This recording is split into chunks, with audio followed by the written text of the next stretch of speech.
Hello guys, भर्खरै आइतबार release भएको रिपोर्ट अनुसार हाम्रो पेट्रोलको प्राइस चाहिँ बढेर 149 भएको छ भने डिजेल र केरोसिनको प्राइस चाहिँ 192 भएको छ। यस्तो महँगाईको घडीमा थोरै मान्छेहरूले चाहिँ केले गर्दाखेरि पेट्रोलहरूको मूल्य बढ्यो भनेर आश्चर्यमा छन् भने म्याक्सिमम मान्छेहरू चाहिँ किन पेट्रोलको प्राइस बढ्यो भनेर चाहिँ दुःखमा छन्। किन भन्दाखेरि कुनै पनि देशमा चाहिँ यदि पेट्रोलियम प्रोडक्टहरूको प्राइस बढ्यो भने त्यसले पेट्रोलको प्राइस मात्रै नबढाएर अरू सम्पूर्ण चिजहरूको प्राइस बढाउने गर्छ। जस्तै हामीले खाने खानेकुराहरू, लाउने लुगाहरू, हिँडडुल गर्ने यातायातको साधनहरू सबैमा चाहिँ पेट्रोलियम प्रोडक्टको मूल्य वृद्धिले गर्दाखेरि यिनीहरूको पनि मूल्य बढ्ने गर्दछ। र समग्रमा भन्नुपर्दा यसले सम्पूर्ण कुरामा महँगाई निम्ताइरहेको छ। र नेपालमा मात्रै पेट्रोलियम प्रोडक्टको प्राइसेस बढेको होइन, पुरै संसारमा नै पेट्रोलियम प्रोडक्टको मूल्य वृद्धि भइरहेको छ। सुरुमा यो बुझौँ कि पेट्रोलियम प्रोडक्टहरू जस्तै पेट्रोल डिजल चाहिँ तपाईँको गाडीसम्म कसरी आइपुग्छ। के हुन्छ भन्दाखेरि जति पनि पेट्रोलियम प्रोडक्टहरू छन् जस्तै पेट्रोल, डिजेल, केरोसिन, जेट ओइलहरू भयो, यो सबै एउटै तत्त्वबाट बनेका हुन्छन्, क्रुड ओइल अथवा कच्चा तेल। र कच्चा तेल चाहिँ हाम्रो समुद्रमा र भित्री जमिनमा पाइने गर्छन् र यो चाहिँ सम्पूर्ण ठाउँमा पाइँदैनन्, कुनै कुनै स्पेसिफिक ठाउँमा मात्रै पाउँछन्। जस्तै रसियामा भयो, चाइनामा भयो, युएसएमा भयो, इरानमा भयो र ओपेकमा भयो। ओपेक भनेको चाहिँ यो खाडी मुलुकहरू भनिन्छ नि, जुन मिडल इस्टका देशहरू, युएई, साउदीहरू, यिनीहरूको ग्रुपलाई चाहिँ ओपेक भनिन्छ। र यस्तो यस्तो ठाउँमा मात्रै हाम्रो क्रुड ओइल पाइने गरिन्छ। र यो क्रुड ओइल जमिनभित्र भएको क्रुड ओइललाई चाहिँ हामीले चाहिँ सर्फेसमा ल्याउने गरिन्छ र सर्फेसमा ल्याइसकेपछि यिनीहरूलाई चाहिँ रिफाइनेरिजमा चाहिँ ट्रान्सपोर्ट गरिन्छ। रिफाइनेरिजमा चाहिँ के हुन्छ भन्दाखेरि यो कच्चा तेललाई चाहिँ रिफाइन गरेर चाहिँ पेट्रोलियम प्रोडक्टमा कन्भर्ट गरिन्छ। नेपालको केसमा चाहिँ नेपालमा कुनै पनि रिफाइनरी कम्पनीहरू छैन, त्यसैले नेपालले चाहिँ इन्डियासँग रिफाइन्ड पेट्रोलियम प्रोडक्ट, रिफाइन्ड पेट्रोलहरू चाहिँ किन्ने गर्छ। र यसरी किनेर इन्डियाबाट किनेको रिफाइन्ड पेट्रोल चाहिँ नेपालमा आएर बेच्छन् र त्यो बेचेको पेट्रोलियम प्रोडक्ट चाहिँ तपाईँको गाडीसम्म आइपुग्छ। नेपालमा चाहिँ म्याक्सिमम पेट्रोलियम प्रोडक्टको प्राइस चाहिँ कहिले कहिले भएको थियो यसको बारेमा बुझौँ। 2065मा चाहिँ जब इन्टरनेसनल मार्केटमा चाहिँ क्रुड ओइलको मूल्य धेरै वृद्धि भएको थियो, त्यति बेला नेपालमा पेट्रोलको प्राइस चाहिँ प्रति लिटर 156 पर्ने गर्थ्यो। र यति बेला चाहिँ नेपालको इन्डियामा कम्प्लिटली रिलाइ गरेको कारणले इन्डियाले चाहिँ 25% पेट्रोलियम प्रोडक्टको प्राइस बढाएको कारणले 2065मा प्रति लिटर 156 पर्न थाल्यो। र यसको मूल्य चाहिँ बिस्तारै घट्दै आएको थियो। तर जब इन्डियाले नेपालमाथि 2072मा नाकाबन्दी लायो, त्यतिखेर पेट्रोलको मूल्य चाहिँ फेरि बढेर 140सम्म पुगेको थियो। र अहिले आएर 2022मा चाहिँ भर्खरै अस्ति आइतबार रिलिज भएको रिपोर्ट अनुसार चाहिँ पेट्रोलको प्राइस बढेर 149 पुगेको छ। नेपालमा पेट्रोलियम प्रोडक्टको प्राइस चाहिँ दुईवटा कुराले डिटर्मिन गर्छ। एउटा भनेको चाहिँ इन्डियाले चाहिँ कति मूल्यमा चाहिँ पेट्रोलियम प्रोडक्ट चाहिँ नेपाल पठाउँछ, कति रुपियाँमा बेच्छ, र अर्को भनेको चाहिँ नेपाल सरकारले चाहिँ कति ट्याक्स चाहिँ त्यो पेट्रोलियम प्रोडक्टमाथि चाहिँ इम्पोज गर्छ। यो दुईवटा कुराले पेट्रोलियम प्रोडक्टको प्राइस डिटर्माइन हुने हो। नेपाल र इन्डियाको एग्रिमेन्ट अनुसार चाहिँ इन्डियन ओइल कर्पोरेसनले चाहिँ उसले किनेको क्रुड ओइलको प्राइस र रिफाइनेरिजहरूमा चाहिँ लाग्ने रिफाइनेरी चार्ज जोडेर चाहिँ एउटा सर्टेन मूल्यमा पेट्रोलियम प्रोडक्टहरू चाहिँ नेपाललाई बेच्ने गर्छ। नेपाल सरकारले चाहिँ यी पेट्रोलियम प्रोडक्टमाथि चाहिँ युज ट्याक्स लाए पनि नेपाल आयल निगम चाहिँ मासिक 4 अर्ब 70 करोडको घाटामा चलिरहेको छ। नेपालले पछिल्लो वर्ष इन्डियाबाट 1 खर्ब 64 अर्ब बमोजिमको पेट्रोलियम प्रोडक्ट चाहिँ आयात गरेको छ भने इन्डियन ओइल कर्पोरेसनलाई चाहिँ अब टोटल 2 खर्ब 20 अर्बको ऋण चाहिँ तिर्न बाँकी छ। अब पेट्रोलियम प्रोडक्टको बढ्दो प्राइसको रिजन के हो भनेर बुझौँ। नम्बर 1 रिजन भनेको increase in the price of crude oil in international market, अर्थात् क्रुड ओइल कच्चा तेलको चाहिँ मूल्य वृद्धि। कोरोना पेन्डेमिकको बेला के भएको थियो भन्दाखेरि अप्रिल 2020मा चाहिँ क्रुड ओइलको प्राइस चाहिँ नेगेटिभमा झरेको थियो। मतलब क्रुड ओइल निकाल्ने कम्पनीहरूले चाहिँ पेट्रोलियम प्रोडक्ट बनाउने कम्पनीहरूलाई बोलाएर ल हाम्रो तेल लैजा भनेर चाहिँ उल्टै पैसा दिने गर्थ्यो। किन भन्दाखेरि क्रुड ओइल निकाल्ने कम्पनीहरूसँग चाहिँ त्यो क्रुड ओइल राख्नको लागि चाहिँ स्टोर गरेर राख्नको लागि चाहिँ कुनै पनि ठाउँ थिएन, त्यसैले उल्टै उनीहरूले चाहिँ लसमा चाहिँ बेचिरहेका थिए। भने जब 2 वर्ष पछाडि, लगभग 2 वर्ष पछाडि जब लकडाउन खुल्यो, त्यतिखेर चाहिँ यो घाटालाई चाहिँ नाफामा बदलिनको लागि चाहिँ अन्तर्राष्ट्रिय मार्केटमा चाहिँ क्रुड ओइलको प्राइस चाहिँ 81 बढ्यो, एकदमै बढेको छ। र जनवरी 2022 तिर चाहिँ क्रुड ओइलको प्राइस चाहिँ एकदमै धेरै थियो। त्यति बेला इन्डियामा पेट्रोलको प्राइस पनि एकदमै धेरै थियो भने अहिले आएर क्रुड ओइलको प्राइस चाहिँ घटेको छ। त्यही पनि इन्डियन गभर्मेन्टले पेट्रोलको प्राइस चाहिँ घटाइरहेको छैन।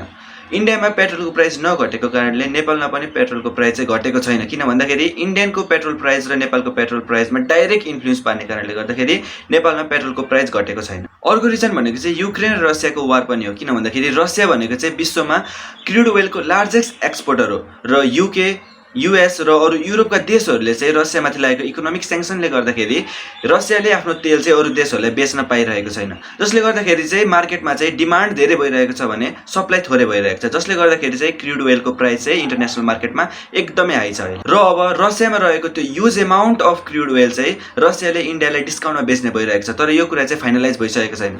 र फाइनलाइज भएपछि रसियाले जति छिटो इन्डियामा क्रुड ओइलको सप्लाई गर्न थाल्छ त्यति नै पेट्रोलियम प्रोडक्टको प्राइस पनि घट्छ, किन भन्दाखेरि क्रुड ओइलको प्राइस पनि घटेको छ। तर युएसए भयो अथवा युरोपियन युनियनका राष्ट्रपतिहरू एडमिनिस्ट्रेटरहरूले चाहिँ इन्डियामाथि चाहिँ यो रसियासँग ट्रान्ज्याक्सन नगर्नको लागि चाहिँ प्रेसराइज गरिरहेको छ, जसले गर्दाखेरि चाहिँ इन्डियाले रसियाबाट किन्ने हो कि किन्ने होइन भनेर चाहिँ निर्णय गर्न सकिरहेको छैन। र यसले गर्दाखेरि चाहिँ पेट्रोलियम प्रोडक्टको प्राइस चाहिँ निर्णय भइरहेको छ, किन भन्दाखेरि अरू देशबाट किन्दाखेरि चाहिँ पेट्रोलको प्राइस चाहिँ धेरै हाई परिरहेको छ इन्डियालाई, तर यदि रसियाबाट चाहिँ डिस्काउन्टमा किन्यो भने त्यो किनेको क्रुड ओइलबाट उसले चाहिँ रिफाइन गरेर पेट्रोलियम प्रोडक्ट बनाउँछ र त्यो पेट्रोलियम प्रोडक्टको प्राइस चाहिँ उसले घटाउन सक्छ। अर्को रिजन रहेको छ नेपाल ओइल कर्पोरेसन अथवा नेपाल आयल निगम। नेपाल ओइल कर्पोरेसन भनेको चाहिँ सरकारले आफूले चलाउने एउटा सरकारी संस्था हो। नेपाल ओइल कर्पोरेसनले नेपाल सरकारलाई धेरै घाटा दिइरहेको छ। 2014 अथवा 2015 भन्दा अगाडिको समयमा चाहिँ नेपाल ओइल कर्पोरेसन मार्फत चाहिँ नेपाल सरकारलाई अरबौं खरबौंको घाटा भइरहेको थियो भने 2015 मा आएर चाहिँ अटो प्राइजिङ मेकानिजम जब नेपाल ओइल कर्पोरेसनले एडप्ट गर्यो त्यतिखेर चाहिँ करिब 1.5 वर्षको समयभित्र चाहिँ लगभग 3 खर्बको ऋण चाहिँ नेपाल ओइल कर्पोरेसनले चाहिँ चुक्ता गर्न सफल भएको थियो। योभन्दा अगाडि चाहिँ उसलाई घाटामा डुबिरहेको थियो। यो नेपाल ओइल कर्पोरेसन चाहिँ सरकारको कम्प्लिटली अन्डरमा भएको कारणले गर्दाखेरि नेपाल सरकारले चाहिने नचाहिने अननेसेसरी एब्बी ट्याक्सेसहरू चाहिँ पेट्रोलियम प्रोडक्टमा चाहिँ एनओसी को मार्फतबाट लाउन सक्छन्। 2010 मा चाहिँ कमर्स मिनिस्टरले चाहिँ पार्लियामेन्टमा चाहिँ एनओसी लगायतका अरू प्राइभेट कम्पनीहरू पनि हुनुपर्छ भनेर चाहिँ बिल पास गरेको थियो, तर यो बिललाई चाहिँ रिटर्न ब्याक गरियो र फ्रिक्वेन्टली चेन्ज हुने गभर्नमेन्टले गर्दाखेरि चाहिँ यो ल चाहिँ कहिले पनि हाम्रो इम्प्लिमेन्ट हुन पाएन, जसले गर्दाखेरि चाहिँ अहिले आएर चाहिँ स्टेटले ओन गरेको एउटा एनओसी को मोनोपोली छ। अरू कम्पनीहरूले चाहिँ पेट्रोलियम प्रोडक्ट चाहिँ डिस्ट्रिब्युट गर्न पाइरहेका छैनन्। यो फोटोमा देखाए अनुसार तपाईले पेट्रोल, डिजेल, मट्टितेल, एलपीजी ग्यास र हवाई इन्धनमा कति रकम चाहिँ सरकारले के कुरामा ट्याक्स लिने गर्छ भनेर तपाईहरु हेर्न सक्नुहुन्छ। बुढी गण्डकी जलविद्युत आयोजना बनाउन समेत पेट्रोलियम प्रोडक्टहरुबाट कर लिने गरिन्थ्यो, तर अहिले आएर चाहिँ यो प्रोजेक्ट कहाँ छ, के भइरहेको छ, कस्तो विकास भइरहेको छ चाहिँ कसैलाई पनि थाहा छैन। त्यसैले पेट्रोलियम प्रोडक्टबाट उठाएको करको चाहिँ राम्रो तरिकाले सदुपयोग हुन पाइरहेको छैन। अहिले आएर चाहिँ चुनावको समय छ, अस्ति भर्खर चुनाव भयो र अब फेरि चुनाव आइरहेको छ र यो चुनावको लागि चाहिँ धेरै खर्च चाहिने हुन्छ। त्यसैको कारणले गर्दाखेरि चाहिँ सरकारले चाहिँ पेट्रोलियम प्रोडक्टमा चाहिँ ह्युज ट्याक्स इम्पोज गरेर चाहिँ त्यसबाट आएको पैसा चाहिँ आफ्नो र्यालीहरूको लागि, आफ्नो चुनावमा लाग्ने खर्च चाहिँ बेहोर्नको लागि चाहिँ नेपाल सरकारले ह्युज ट्याक्स इम्पोज गरिरहेको छ।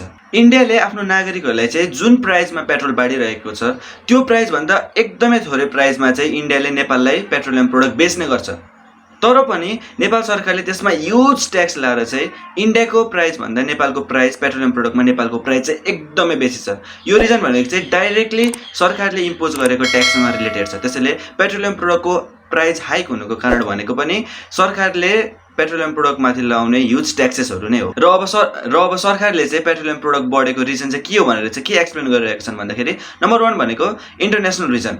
रसिया र युक्रेनको वारले गर्दाखेरि चाहिँ इन्टरनेसनल मार्केटमा पेट्रोलियम प्रोडक्टको प्राइस चाहिँ धेरै भएको छ भनेर नेपाल सरकारले भनेको छ, तर नेपालमा पेट्रोलियम प्रोडक्टको प्राइस जुन मूल्य भइरहेको छ अहिले त्यति धेरै मूल्य हुनुपर्ने पनि होइन। रियलमा चाहिँ त्यति धेरै मूल्यमा पनि पेट्रोलियम प्रोडक्टको प्राइस हाइक भएको छैन। अर्को रिजन चाहिँ के पनि भनिरहेको छ भन्दाखेरि यदि इन्डियामा भन्दा नेपालमा पेट्रोलियम प्रोडक्टको प्राइस चाहिँ सस्तो भयो भने इन्डियाका मान्छेहरू चाहिँ नेपालमा आएर पेट्रोल किनेर लान्छन्, अर्थात् पेट्रोलियम प्रोडक्टको स्मग्लिङ हुन्छ भनेर भनेको छ।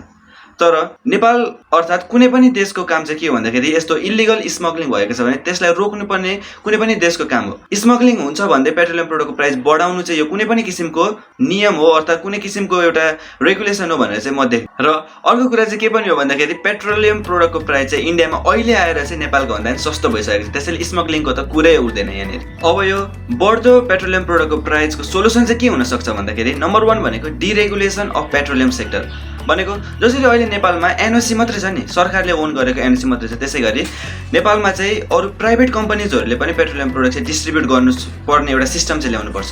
यस्तो हुँदाखेरि चाहिँ के हुन्छ भन्दाखेरि चाहिँ एनओसी चाहिँ प्रोपरली म्यानेज गर्न सकिन्छ। प्रोपरली मेन्टेन भइसकेपछि पेट्रोलियम प्रोडक्ट चाहिँ अहिले जुन प्राइसमा पाइरहेको छ त्यो प्राइसभन्दा कम प्राइसमा चाहिँ हामी बेच्न सक्छौँ। र अर्को भनेको चाहिँ एनओसी र प्राइभेट कम्पनीहरू बिच एउटा हेल्दी कम्पिटिसन हुन्छ, जसले गर्दाखेरि चाहिँ फाइदा भनेको चाहिँ हामी आम जनतालाई नै हुन्छ। र नेपाल सरकारले चाहिँ एनओसी मार्फत जति धेरै कर इम्पोज गरिरहेको छ, यदि प्राइभेट कम्पनीजहरू आयो भने त्यत्रो एक्सटेन्टसम्म चाहिँ नेपाल सरकारले चाहिँ कर लाउन सक्दैन, जसले गर्दाखेरि चाहिँ पेट्रोलियम प्रोडक्टको प्राइस चाहिँ घट्छ।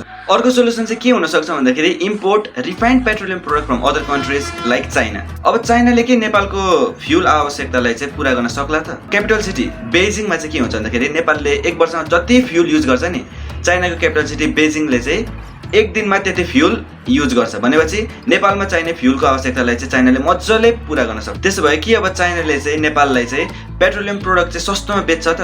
बेच्दैन। किन भन्दाखेरि चाइनामा पनि कयौँ गरिब मान्छेहरू छन् र चाइनाले चाहिँ त्यो गरिब मान्छेहरूको विकास गर्नमा चाहिँ धेरै फोकस गर्छ क्या। नेपालको मान्छे भन्दा उसले आफ्नो देशको मान्छेमा चाहिँ धेरै फोकस गर्छ।